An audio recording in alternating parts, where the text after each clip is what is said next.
ওই কুলাঙ্গাটা ফেরত নিয়ে আসা, আসামি সাজাপ্রাপ্ত, গ্রেড হাঙ্গার আসামি সাজাপ্রাপ্ত, দুর্নীতিতে চ্যাম্পিয়ন সাজাপ্রাপ্ত আসামি, সেটাকে এখন আমরা নিয়ে আসবো ব্রিটিশ গভর্নমেন্টের কাছে। আমরা সেই আবেদনও করবো সরকার পক্ষ থেকে যে ওখানে যে আসামি তাদের যে সাজাপ্রাপ্ত তাকে যেন বাংলাদেশে ফেরত পাঠায়। সেই এখন আমরা সেই চিঠিটা দ্রুত অবশ্যই ব্যবস্থা করতে দেবো এবং ওটাকে নিয়ে এসে এদেশে সাজাটা বাস্তবায়ন করবো। যে শাস্তিতে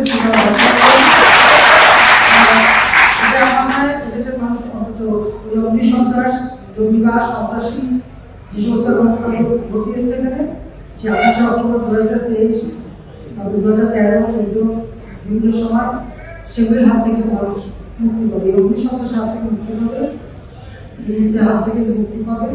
আমাদের সাথে যে সাজাপ্রাপ্ত আশাকে ধরে নিয়েছে জাতির বঙ্গবন্ধু কুমিরা যারা তারাও একজন বাইরে আছে, সেগুলো আমরা এখন করছি, আনার চেষ্টা করছি।